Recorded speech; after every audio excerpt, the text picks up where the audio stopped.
What job is definitely too much danger for what they pay? In America, a minute wage retail job. One injury on the job and you could be incapable of work for months.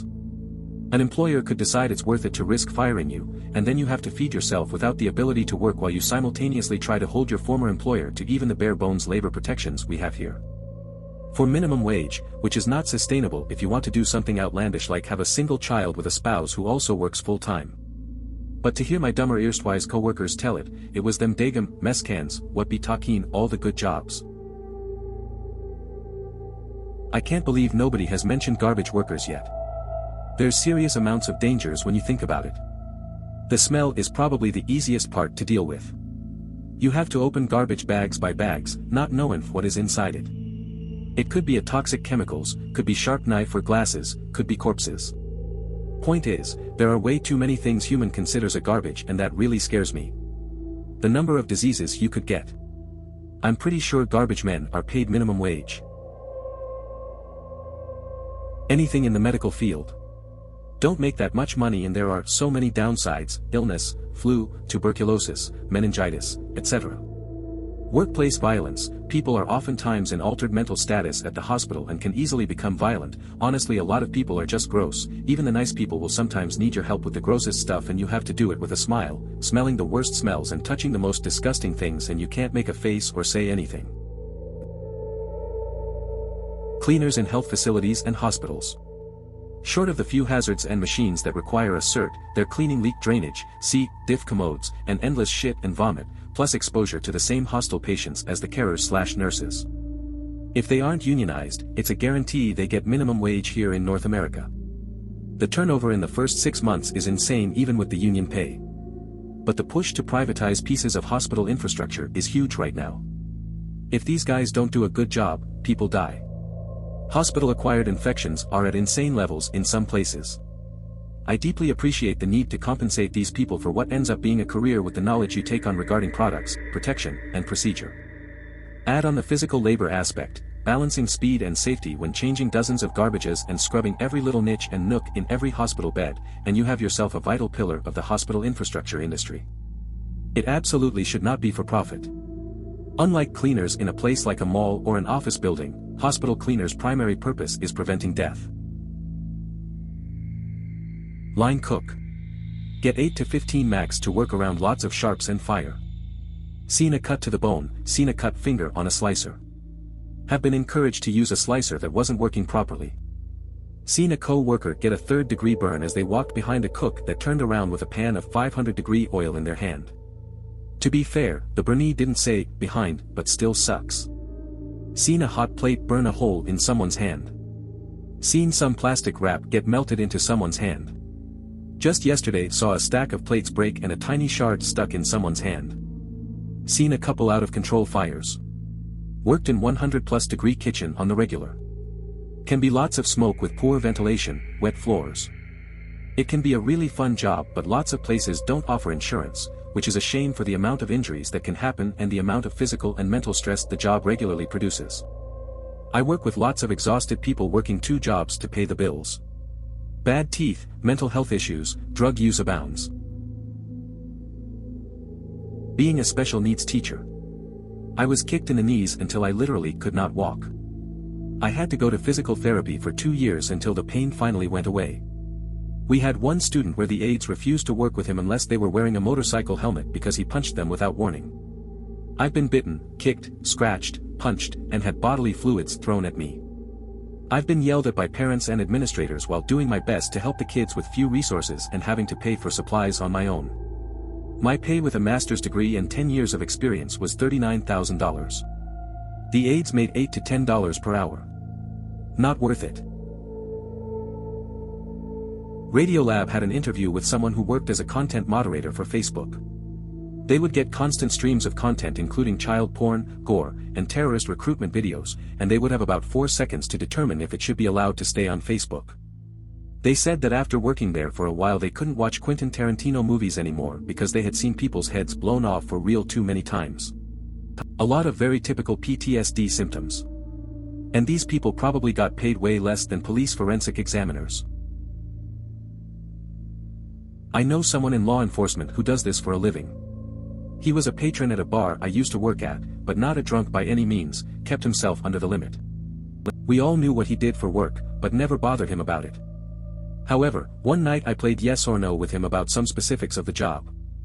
He didn't mind, but damn I did. Have you ever come across X got too depressing for me after the first 10 answers were yes, and I didn't even have to actually look at it? What has happened in society that causes people to do such monstrous things to each other, and children at that?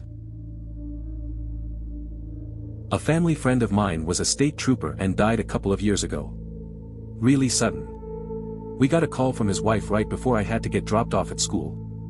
He was found in his cruiser on the side of the highway with a gunshot wound. We suspect he killed himself, but it could have been an accident. I recently learned that he was one of the people who had to investigate this sort of stuff, and was going to be cycled off the assignment. He just couldn't take it. It's truly terrible stuff. Yeah. My grandma worked in an adult daycare center for a while until a woman who was being cared for grabbed her by the wrist and broke it. The company refused to pay or even acknowledge that it happened at work, and she was denied workman's comp because there were no witnesses. There were witnesses who were told by the company not to show up to the court hearings. Eventually, it all got dropped and my grandma had to pay huge medical expenses after being fired over the whole thing. It definitely wasn't worth the crap pay they were giving her, even without this incident. Agreed. I have 22 students, and if I miss a minute of instructional time, I'm belittled and yelled at by my admins. I've developed such bad anxiety and depression over a job that I work on all day and night and into my weekends. I'm an empty vessel to my students and family, spouse and kids. It's an awful system.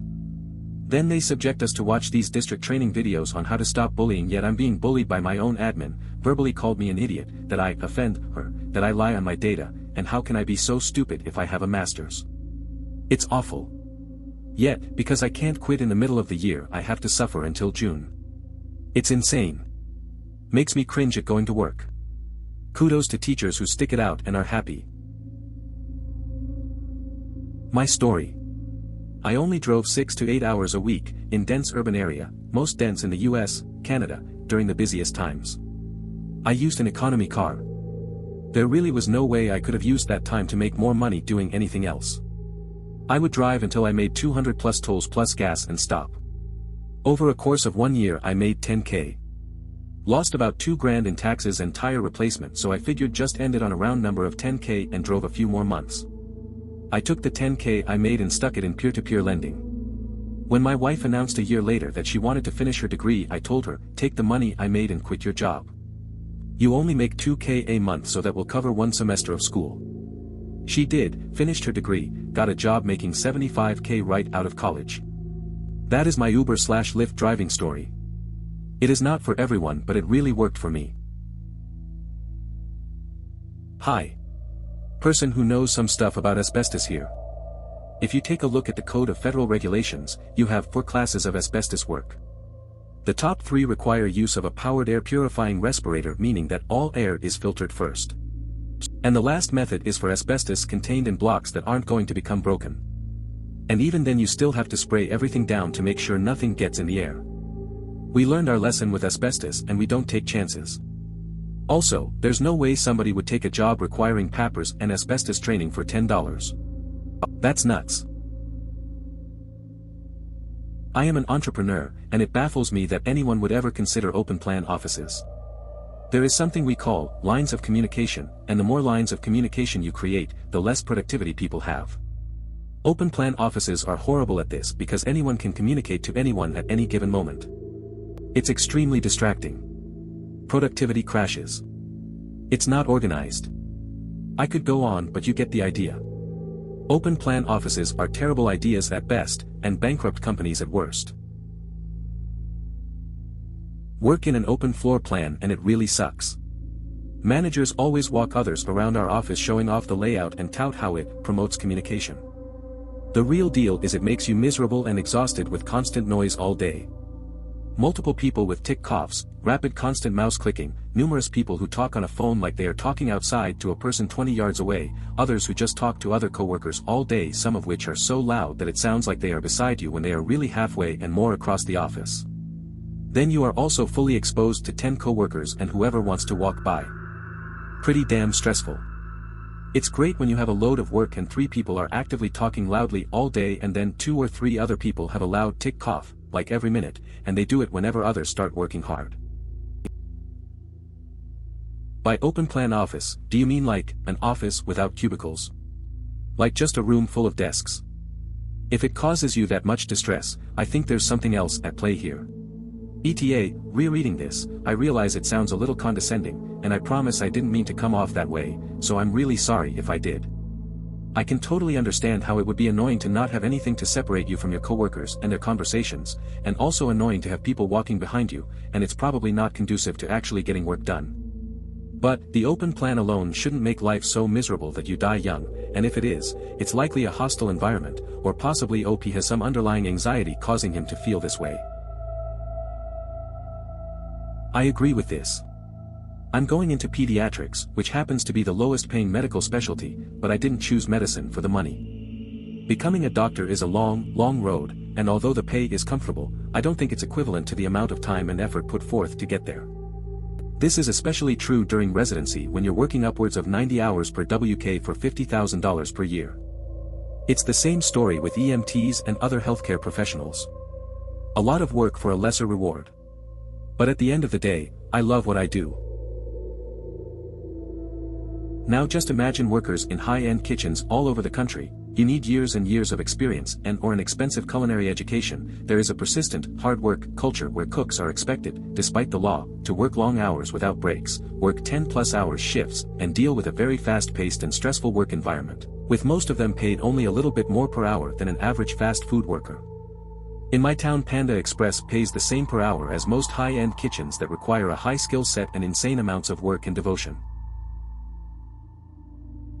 I wonder if a way around might be to hire people with empathy disorders. It'd have to be strictly monitored, of course, but if someone is clinically incapable, or less capable, of suffering from having to view and document these things anyway, it might be a worthy avenue of investigation. Or at least a better one than wearing down the empathy on typically functioning people and or straight up traumatizing them. I imagine it'd be some kind of boon to the person as well, because at least they'd objectively know that they're weaponizing their disorder against something evil, which must bring some level of comfort.